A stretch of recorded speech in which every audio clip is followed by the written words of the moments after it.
Malory Towers Season 6 Episode 10 masterfully weaves together the threads of friendship, ambition, self-discovery, humor, and the poignant inevitability of growing up.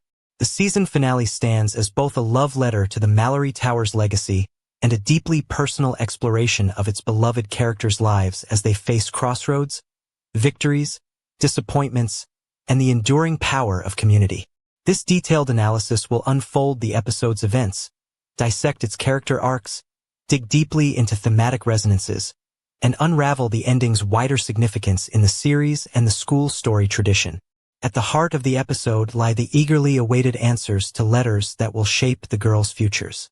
The opening sequences brim with anticipation and nerves, as Darrell Rivers awaits news from Oxford and Irene anxiously expects her conservatoire result.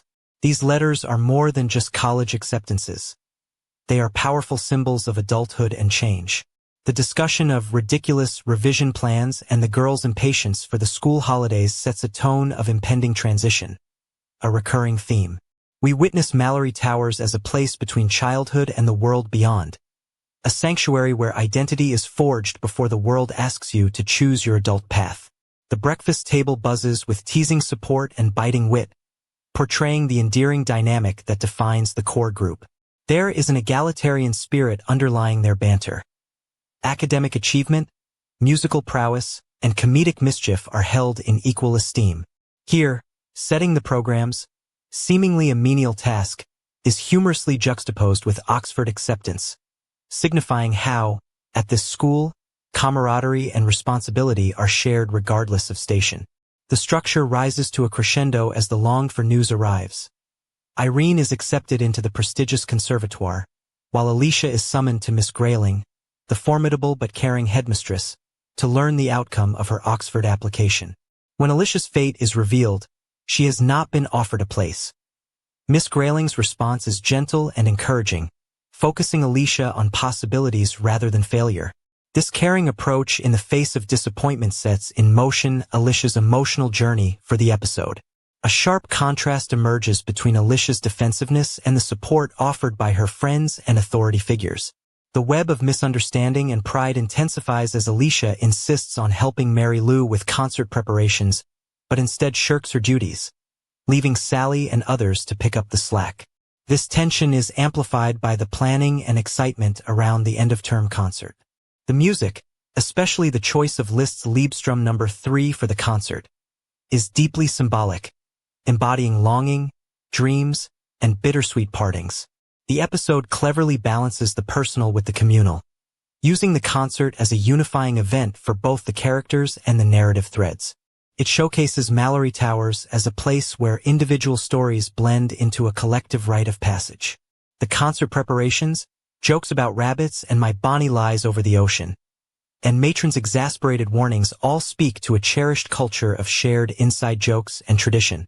The spirit of fun, midnight feasts, pranks, musical mischief, echoes the entire history of Malory Towers and school stories more broadly. As the plot unfolds, Alicia, stung by rejection and unsure of her identity, breaks away from the group to search for the legendary time capsule in the school's cellar, a literal and figurative retreat into the past. This search for the capsule is far more than a schoolgirl adventure. It becomes a metaphor for searching for meaning, validation, and continuity in the face of change. Darrell follows Alicia, at first trying to coax her back to the group, but when rebuffed, chooses to stay and help. Their conversation in the dim, nostalgic recesses of the cellar is layered with subtext.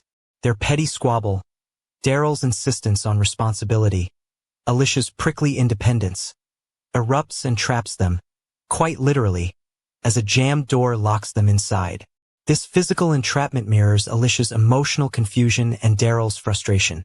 For these two, who pride themselves on competence and leadership, dependence on others becomes an uncomfortable but necessary experience. The scene of being trapped also foreshadows the need for openness and help at life's turning points. While they are trapped, the concert proceeds above, and Irene begins to play. The episode draws a clever parallel between Irene's visible stage fright and Alicia's hidden inner turmoil. As Irene's nerves manifest in discordant notes, the tension builds, both musically and narratively. The cross-cutting between the two situations, the concert and the cellar, binds the experiences together, emphasizing the interplay between public performance and private vulnerability. In the cellar, Alicia and Darrell search for and eventually unearth the time capsule. The capsule's contents, a jumble of old photos, a timetable, a record of school day pranks, and a chess set, connect past and present generations of Malory Towers girls. The best prank ever, Doris the Donkey's Latin class, represents the playful spirit that spans decades. The chess set, once belonging to Henry VIII, is a symbol of tradition, continuity, and the school's rich history. The discovery prompts a moving moment of reflection as Alicia and Darrell look at an old photograph, recognizing their mothers and godmothers as past students, still connected by lifelong bonds of friendship. This moment elicits a poignant exchange. Be yourself, you can't be anyone else. A mantra once spoken by Darrell's mother resonates deeply with Alicia. She confesses she feels she has let her mother down, a subtle admission of her fear of failure and being unworthy. The recovered photograph, a snapshot of enduring friendship, serves as both inspiration and comfort. The juxtaposition of the time capsule and Alicia's self-doubt reminds the viewer that our worth and legacy are found in connection and authenticity, not in accomplishments alone. Meanwhile, efforts are underway above ground to rescue the girls. Notably, teamwork again becomes essential as other students band together to locate and release the pair.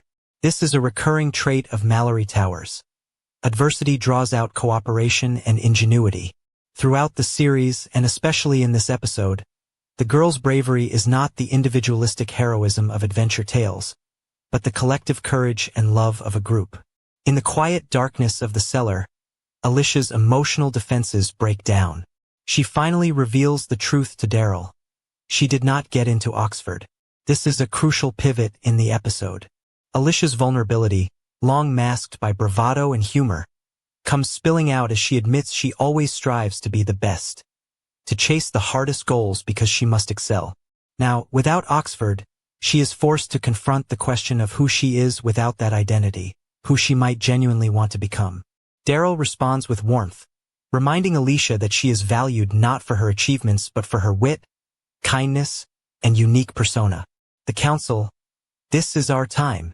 We get to decide our futures, hands agency back to Alicia.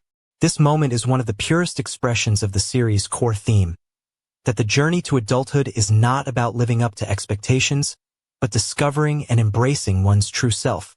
Darrell's own clarity, her desire to become a doctor, is held up as an example of personal calling.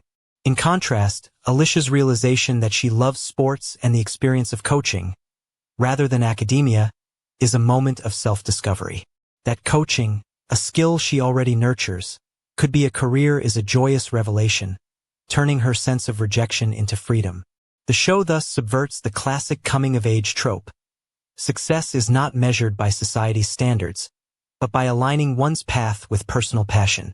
This breakthrough is paralleled above as Irene, stumbling in her concert performance, is calmed by the supportive presence of her friends and an impromptu guitar accompaniment. The act of playing together, rather than alone, soothes her anxiety. The concert thus becomes a metaphor for the greater message. The courage to move forward is found not in perfection, but in accepting help and celebrating shared experiences. The rescue is engineered by the very friends who are simultaneously celebrating Irene's achievement, another testament to the selflessness and resourcefulness cultivated at Malory Towers. When Alicia and Darrell are freed, they have reconciled with each other and with themselves. Alicia passes the time capsule to Darrell, a symbolic gesture acknowledging her own readiness to share the school's legacy, to honor rather than covet that continuity. The denouement is a flurry of warmth, girls rushing to share the time capsule's contents with Miss Grayling, laughter as legends and personal histories are recounted, and voices raised to celebrate both achievements and simply being together. When Alicia confesses publicly that she did not get into Oxford, expecting perhaps pity or awkwardness, she instead finds affirmation from her friends that her true calling, sports coaching, matters most. The photo found in the capsule, featuring the mothers and godmothers of current students, inspires the girls to recreate the image. This scene serves dual symbolic purposes. First, as a literal bridging of generations, and second, as a representation of the enduring, cyclical nature of friendship and identity at Malory Towers.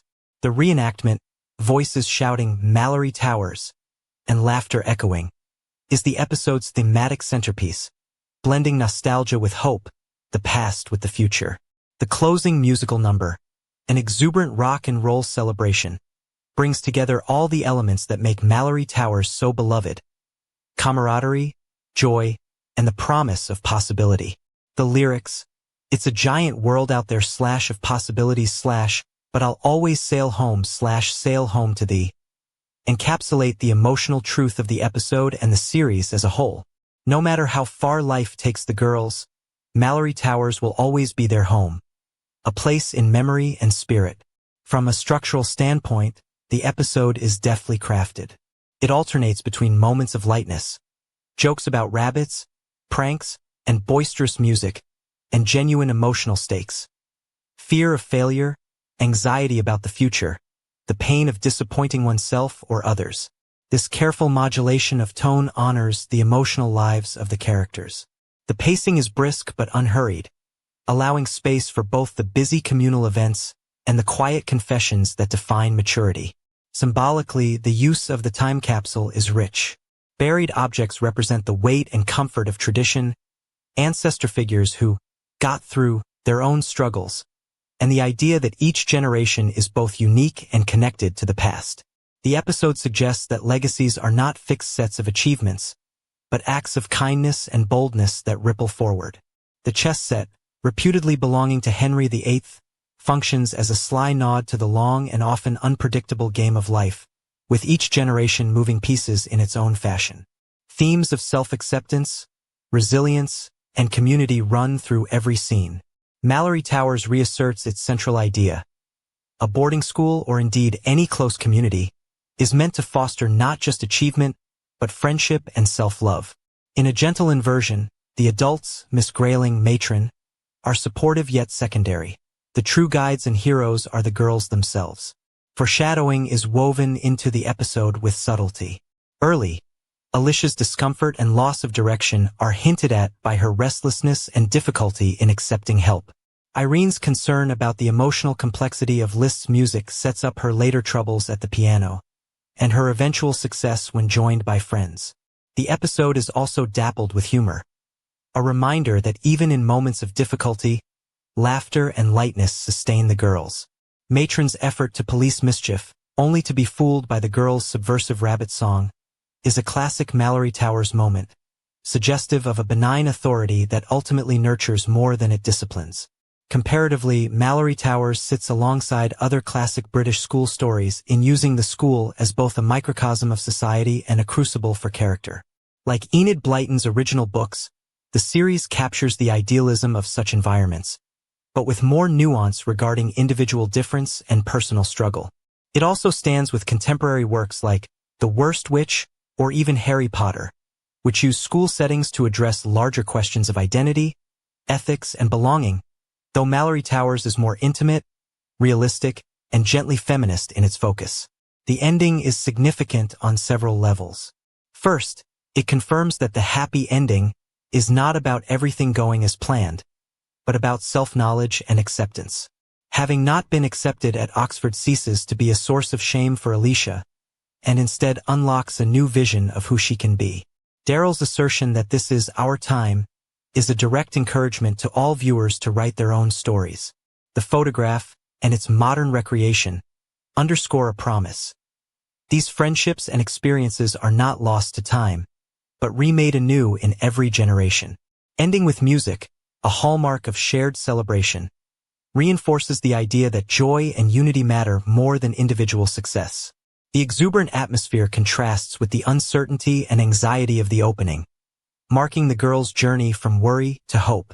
The legacy of Malory Towers, as evidenced by the time capsule and the photograph, is not only in its academic or extracurricular triumphs, but in the bonds forged and the ability to grow, falter, and support one another. The school stands not as a relic or an idealized past, but as a living, ever-evolving community. In reflecting upon the series, This episode is a culmination of what Malory Towers always promised. That strength, humor, vulnerability, and kindness are the foundations upon which young women can build meaningful lives.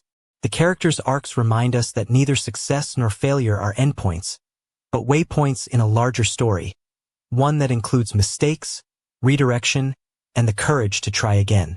Alicia's journey provides the emotional core.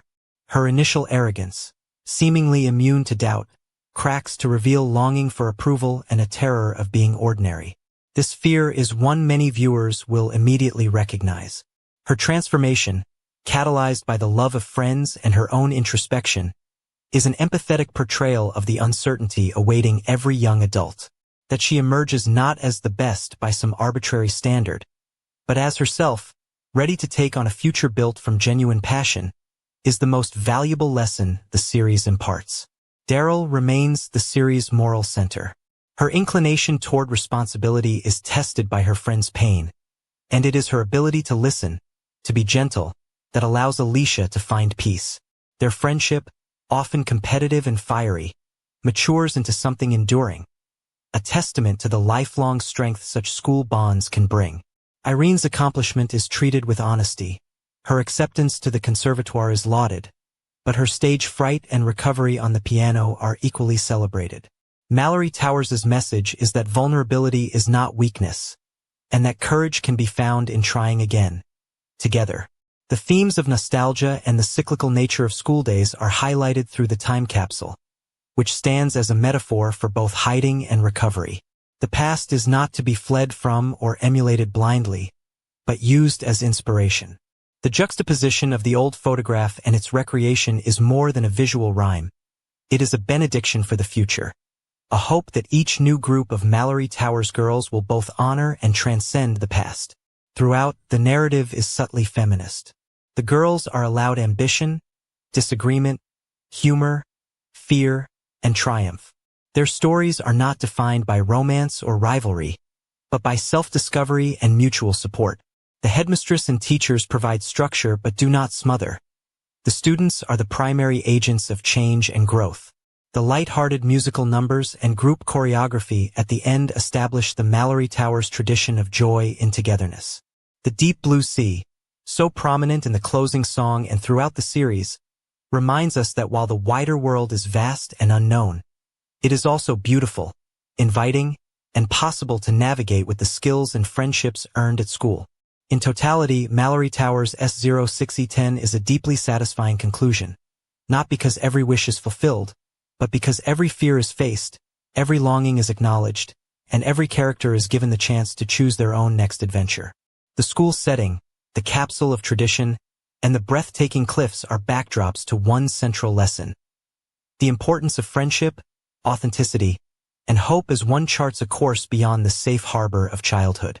The series, through this episode, affirms its place among outstanding school dramas, balancing nostalgia for a golden age with the progressive, empowering message that every generation must carve its own identity.